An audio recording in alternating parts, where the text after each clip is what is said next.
What is going on YouTube? Bryce Crispy 94 here with special guest, Mr. Cryoquake himself.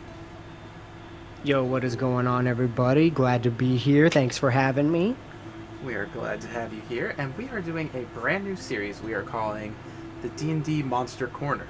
And in this series, we will be taking different foes from the D&D lore and kind of breaking them down, talking about their stats, going over their designs, how to use them in a campaign, what we like about them, what we don't like about them, maybe even some improvements that we can give to them to make them a little better. So yeah. Did I miss anything? No, man, I think you did it perfectly. It's going to be a very, very, like, I was going to say like a conjunction of everything, which that's not, a conglomerate. There you go. There we go, yeah. It's going to be a conglomerate of just analyzing, kind of rating almost how good that these monsters are, how to use them. And overall, I think you'll understand how best to use these characters in the end. So I'm really excited.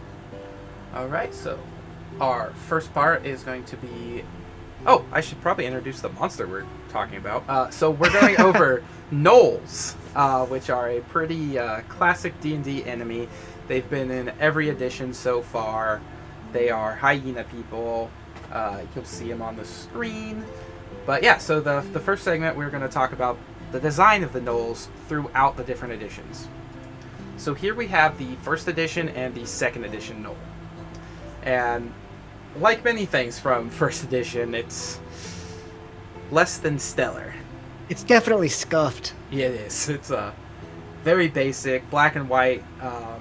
Almost looks like I don't want to say a children's sketch because it's still pretty detailed. It looks very mythical. Yes. It looks like something you'd see on like a cavern wall. Yeah. Like, yeah, definitely like an ancient style artwork. Kind of cryptic almost, but I think that leads to what first. I think that's kind of what leads first edition to like be known for what it is, like kind of cryptic, right? Kind of old. Like it definitely looks like it's from first edition. Yeah, and I think that's one of the cool things about first edition because it definitely leaves a lot more to the imagination. Oh, absolutely. Absolutely, and too, like you got to think like first edition was definitely like a big risk to take. Yeah. So, like, it was kind of like, let's just fucking draw the monster. Let's not think too much about it. And then as D&D got more popular, they're like, okay, let's add some color. Let's actually kind of flesh this out. And I think that's what led to, Edition 2 looking the way that it does. Right, yeah. And, I mean, Edition 2 it's very similar to our, first edition design here. You can tell it is a hyena. Similar weapon. It did drop the shield. But it's still got the bandages on the legs. They added them to the arms now. They gave it more,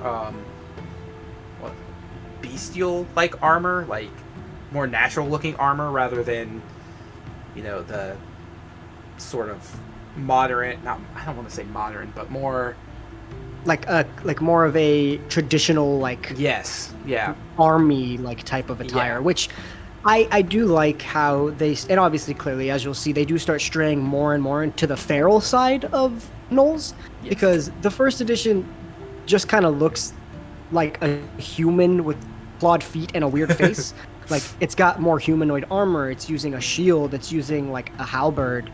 And the second edition, right, you got, like, the tattered, like, cape. Like, they look heroic almost, and less, like, they do kind of look heroic, yeah. What really throws me off, right? And obviously, I'm more keen to 5th edition, right? So I know these creatures, but the halberd is just a big turnoff. Like, it looks like it's trying to be like a guardian or a protector. Like, I agree. Like that, it's a odd choice of weapon for something that is feral. Yeah. All right. So now let's get into 3rd and 4th edition. Sorry. So, oh man, these are some of my favorites. Yeah. I think 3rd I have edition is one of my favorite designs. See, I have a grievance with 3rd edition, and here's why. It looks too wolf-like. Oh, so I thought you were gonna go with there's too much metal, because that is my grievance. Is there's too much metal for a feral. I do agree. I do like how it's banged up metal, right? Which means that it's probably scrap, which I enjoy. I do like that aspect, yeah. but it looks too wolf-like. And now I'm not saying that's a bad thing, but they're supposed to be hyenas, which I guess in theory could be classified as a type of wolf or a dog. But like here, it just kind of looks like a wolf. Yeah, it is pretty much straight up werewolf with an axe. Exactly. I do like though that they definitely tipped into the feralness. Is it feralness? What's the word for that? I don't know. I like feralness. I think that's a cool word. Yeah, feralness. Is that a fucking word? We'll get back to that. We'll get back to that. But yeah, no, I really do enjoy it. I like how it definitely looks more banged up and more like it scraps things together. Right. Less royal for sure. Yeah.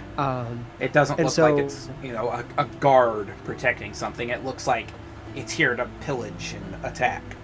Exactly. I do like though that throughout the years it does keep the bandages on its feet. Yeah. It's like the one consistent thing that stayed this entire time. Which is funny that that is the consistency. I think the word we're looking for is ferocity. Ferocity? Ooh, I don't think feralness. I don't think feralness is the word. Ferocity. Yeah, there's a lot more ferocity. Yep, I like that. Okay.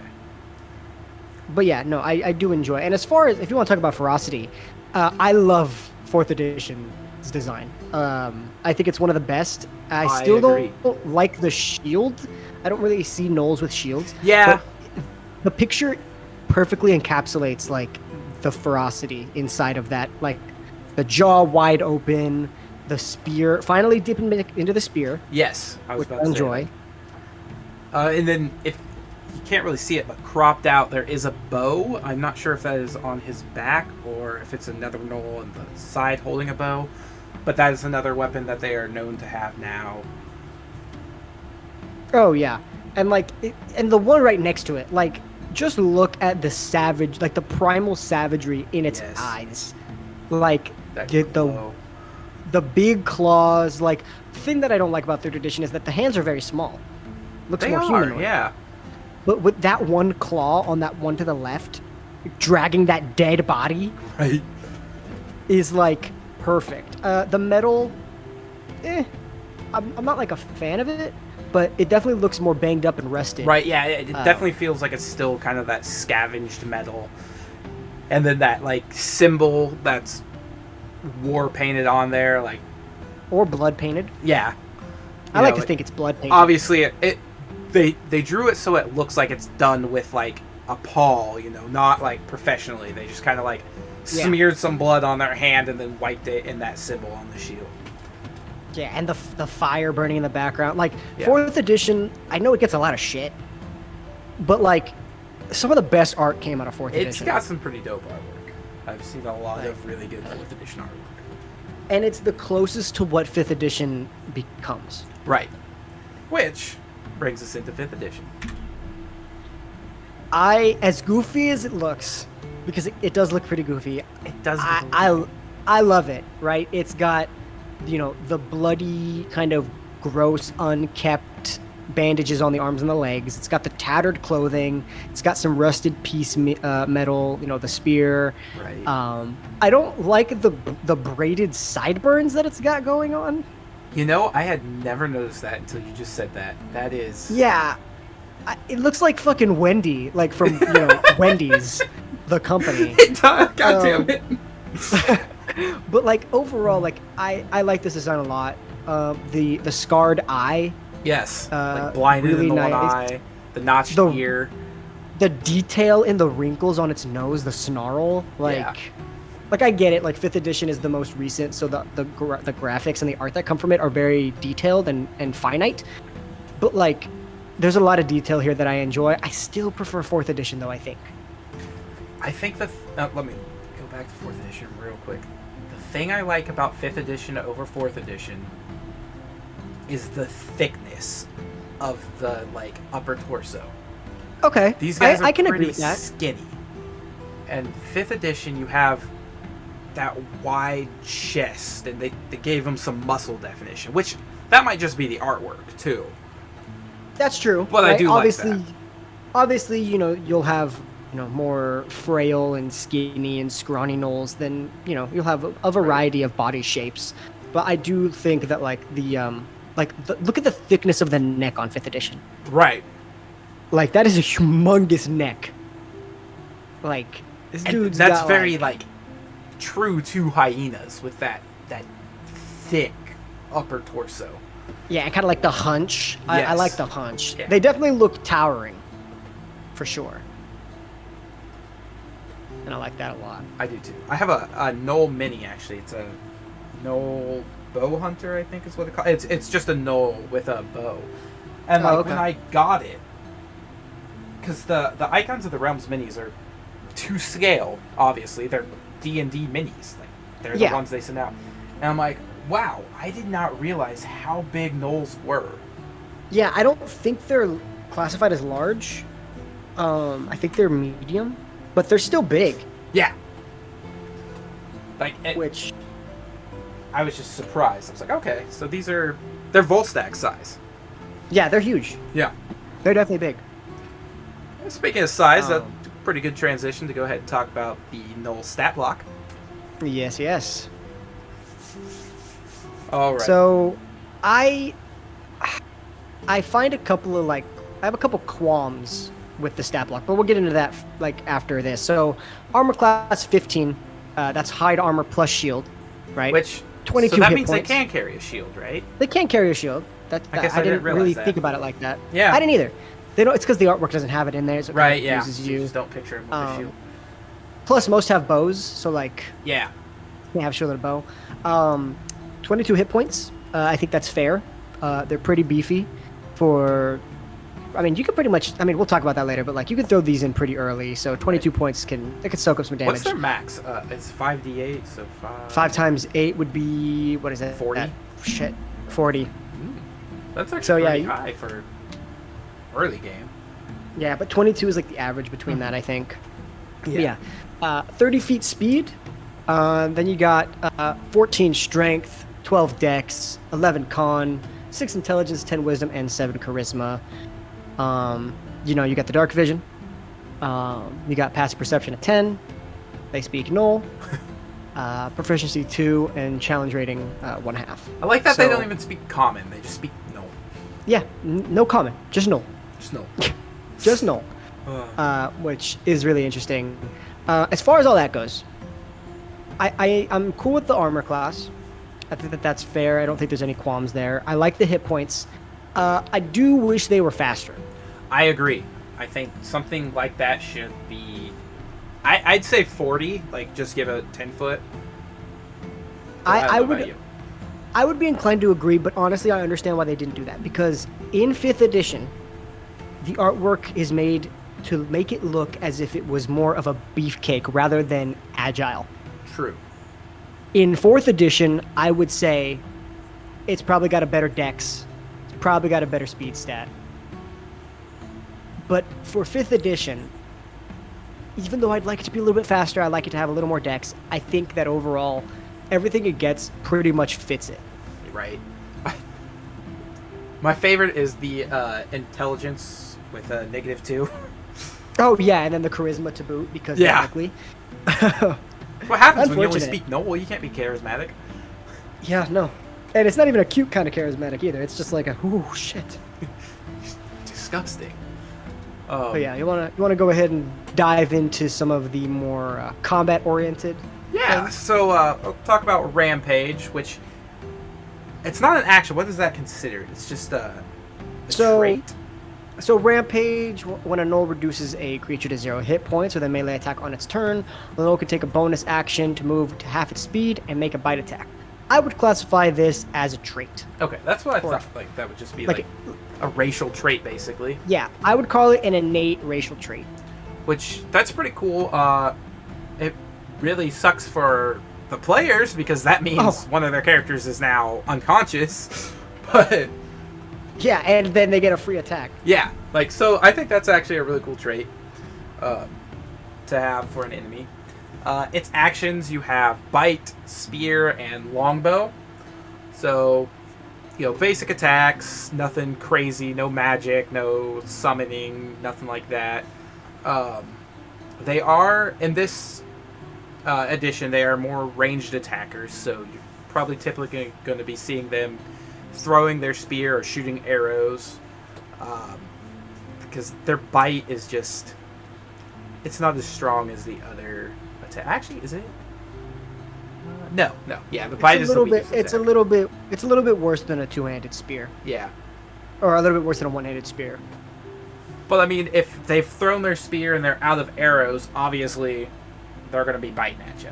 Yeah, I would like for there to be a claw stat. Yeah, because I mean, also look at that fucking claw, yeah. dude. Like, there's got to be something in that. Like, but I get it. The bite probably is a better tactic there.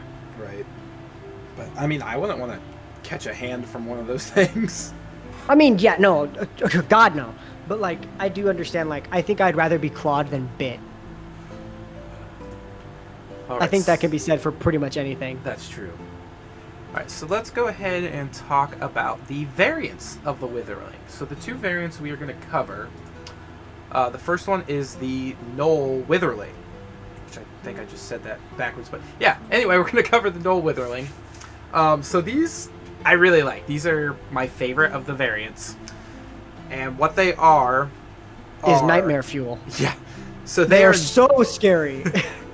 They're gnolls that have died by cannibalistic reasons and then raised from the dead in a ritual to the demon lord Yanagwa.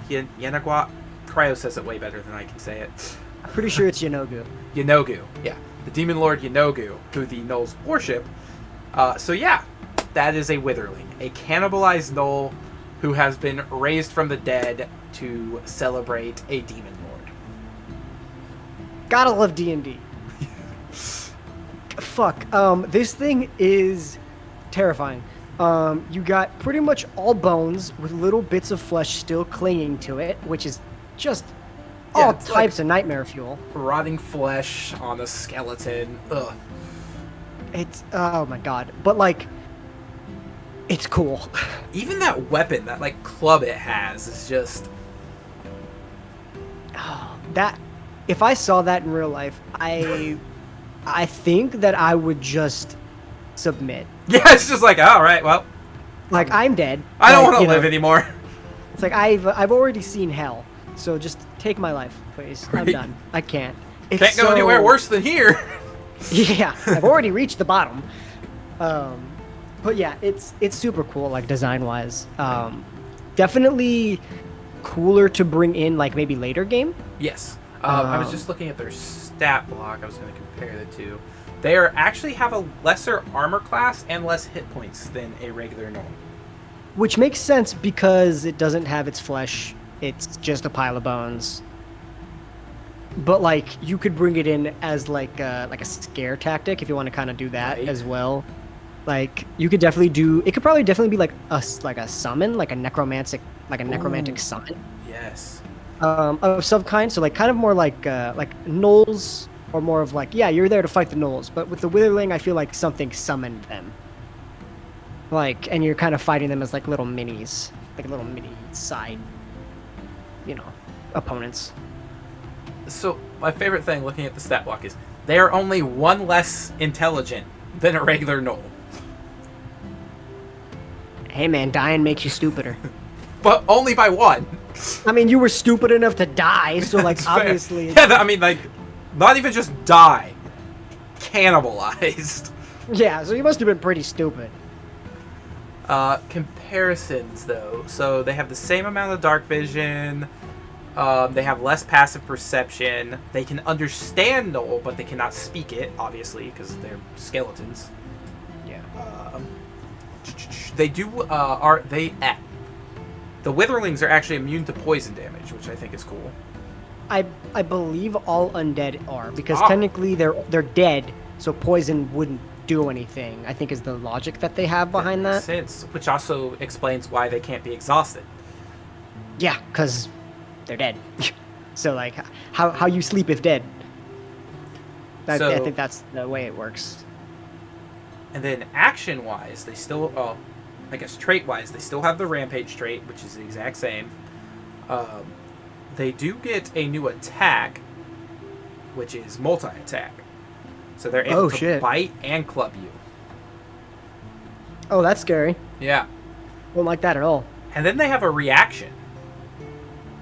Whoa, really? Yeah, but and the reaction is pretty cool. So, in response to a Gnoll being reduced to 0 hit points within 30 feet of a Witherling, the Withering is able to make a melee attack.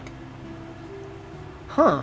So yeah, that makes sense. Like you would probably have a Gnoll summon these. Right. Then if that Gnoll goes down, it's like loyal. So it'll. Yeah, so they're able that's to. like.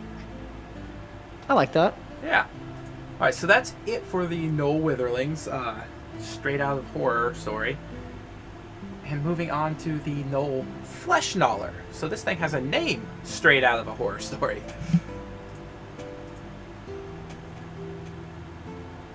Cryo, you there? Sorry, my internet cut out. You're good. Alright, wow, yeah, we just moved on to sorry the about Flesh Gnawer if you want to go ahead and talk about its design. Fuck. What's there not to say about this thing? Let's just go ahead and go to the necklace of fucking severed fingers. Let's just go straight to that. Because God, that's nightmare fuel. Yeah. Well, do you notice what's on its hip there? Yeah, the severed hand. Yeah, just the severed hand. You know, totally not creepy. I definitely enjoy the hair on this creature a lot more than the double Wendy braid on the original. Yes. But I do like kind of where they took this direction. Definitely more feral. Yeah. The blood all over the mouth. Yes. Like the blood mixed with the drool, so it's like thick and just hanging off. Disgusting. Not a fan of the blades though. Yeah, they're much smaller. I think it would have been cool had the blades been like wrapped onto their arms type of deal. So they just okay. Like kind of like a hidden blade Assassin's Creed type of thing. But not really hidden. I mean just like straight up they don't use their hands, they just have blades tied to them. Think Baraka from Mortal Kombat. Like the blade, like the bone blade coming out of it. Yes, but not actually. Yeah, no, just coming out. Just kind of use the hand wraps. Yeah, that would have been a cool design. Makes it a little more feral, I think, that way. Yeah, I mean, I honestly think I think the best way for them to have increased the ferocity of the creature would have just been to make it use its claws, right? Because when you think about feral, right? Like I don't feel like I think about weaponry when I think about feral. Like I think feral, like it's just tearing into your flesh with its claws and its teeth. Ooh, what would have been really cool, especially with the name of like Flesh Gnawer, right? If the claws were extended and maybe had like metal tips fastened onto them. Okay. Now we're getting somewhere, because I do think that would have been better, because then it would have pierced easier, it would have torn easier, and like they'd probably be like all rusty and gross, so like they would just totally just rip and shred into flesh. So now these guys are actually stronger than a Gnoll. They have a challenge rating of 1. Oh shit. So let me hop back here. So yeah, they have a less armor class. Actually less hit points, less strength, more dexterity, more constitution. They're smarter, which is surprising. Makes sense. Same wisdom, and they are more charismatic. They also get a dex saving throw of +4. Interesting. My thought behind that is I think it's because they're smarter, more tactical, and more deadly. Like I think that's kind of their they're more they're more feral, but they're more tactical as well. I think that kind of adds to the charisma as well. Like kind of maybe being able to, I don't know, act less, I don't know, stupid. I don't fucking know. But it's definitely seen some days. It has. So, action-wise, it gets multi-attack, so... it gets 3 attacks with its multi-attack, though. Oh, that's terrifying. It gets 1 bite and 2 with its short swords. Jesus Christ. Then it has another action called Sudden Rush. So until the end of the turn, the Gnoll's speed is increased by 60 feet and does not provoke opportunity attacks. What the fuck? So that's really cool. That is pretty stupid, but also like super sick. Alright, so that brings us to the next part, which is a little bit about the origins of the Gnolls. So they have demonic origins. It's not really confirmed, but I believe most Gnolls believe they were created by, I can't say the name, Cryo say the name. Oh, Yanogu. Yanogu, sorry. Yeah, Yanogu. So, which makes sense because Yanogu is literally a demon hyena lord. So Gnolls are pretty much nomadic. They don't really stay in one place. They just kind of move and plunder and slaughter. They're pretty much just evil, which explains their demonic origins. And as you guys can see, this is Yanogu and his glory. Cryo, you want to talk about his pretty face? Oh, I would love to. Think about a Gnoll real quick. Okay, you done it? Good. Now think about hell. That's it. That's all you need to think about. Like, I think that this is one of the coolest designs in general. I agree. Like, the triple flail is just chef's kiss. The chain, like, it takes chainmail armor to a whole new level with just literal chains wrapped around him. And look at that award-winning smile. Curling up all the way to, like, the cheekbone. This is nightmare fuel at its finest. It is a true demon lord. Like, thirst for blood. Like, it says thirst for blood. You can't tell me this thing doesn't just eat children for fun. It's everything it needs to be. It's terrifying. It's big. And it looks like a Gnoll. Like, what more could you want? I don't want it. Well, of course I don't want it, but like design-wise, what more could you want? That's true. Yeah, it's got a great design. And we talked about this earlier with the three-headed flail, I guess you want to call it. That was in fourth edition, or is it? I think it's in another piece of artwork. It is in another piece of artwork that's in the intro, which I think is from 4th edition. So they did have that weapon in 4th edition. Like I said, man, I think 4th edition was the best design. I really do.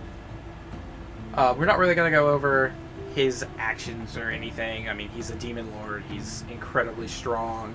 If you guys want a video... I was going to say, maybe we'll do him in his own separate video one day. Yeah, and if you guys want us to do specific monsters or specific, enemies in D&D, go ahead and leave it in the comments. Yes. And we'll start working our way through those if you guys start listing stuff. All right. And this brings us to our final segment, which is Cryo's How to Use as a DM. So, I think that there is a lot here, especially for early game. I think that while there obviously are the sub-types, with the Flesh Gnawer and the Witherling, I think that those are excellent late game material. I do think that early game, the Gnolls are an excellent, tough encounter for, like levels 1 to 3. I personally would use level 2. It's got a nice little power dynamic, can do a fair bit of damage. Obviously, ranged is good because you want to keep them out of combat, keep them alive longer. For instance, in the D&D podcast Double Advantage, self-plug, not really a self-plug, group plug. I used them in a mountainous region. They're nomadic, they travel around either in tribes or in pairs, some alone as well. But I had the group fight a duo of these two. That got squashed pretty easy, but they put up a fight for a little bit. I think one took its own spear through the chest, if I remember correctly. Yes, it did. It did. I think that low level these are very good. I think high level they are also very good. You know, you can throw 5 or 6 Right. at a group and just fucking let them go to town, right? You can maybe have you could create something like a Gnoll summoner and have it summon up these witherlings, right? You can have a couple flesh and R's come in and kind of, attack 3 times in a turn, right? And do all this damage. I think that there's plenty of ways you could use them. You could use them in mountainous regions. I've seen them used in caves. I think that you could use them as you could even go ahead and use them as larger plot points. Like they're stealing from villages. You got to go to an underground Gnoll camp and take them all out. You can, just run into a couple that are traveling, in the mountains. I think that there's potential there for a lot of things. I think it really just depends on the mind of the DM, right? Because obviously there's things that I say here that somebody's going to think about that I didn't think about. Like you could totally here's what I'll say, right? You can use this and I'm not going to, be like somebody stole my idea. I think an excellent plot point would be a cult of Gnolls trying to summon Yenogu and you have to stop them. That's like a threat, right? That is. I feel like people think okay, the Gnoll is just a throw enemy. Oh, you just go to kill him. But a group of Gnoll cultists trying to summon Yenogu or, trying to maybe, I don't know, do torturous rituals to create more witherlings, right? Because obviously that's the whole point of the witherling is to eat them and torture them and then ritualize them back to life. I think that a cult of some kind or maybe a trying to stop a ritual is an imminent threat, right? I think that that's something that could be considered kind of important. Yeah. Well, my favorite part about that idea is the fact that if they fail and you have 4 level 5 players and then they're just faced with the demon lord himself because they failed to stop the ritual, it's that actually could most likely a campaign ender right there. Honestly though, and too, it could be you could theoretically, obviously you might not want to do it because it could get boring. Theoretically, you could base your entire campaign off of Gnolls. You could. And here's my thought, right? You go ahead and the characters find out about this Gnoll cult, right? They go, they try to stop it, they fail. Yenogu's summoned. Yenogu's hey, I'm out. And then basically the rest of the campaign is the party trying to get strong so that they could try to reseal Yenogu, right? Ooh. You can basically have that lingering threat in the background of hey, we need to fix this. Let this thing out. We gotta save the world. Yeah, and obviously, and we did the math at the beginning or before the show.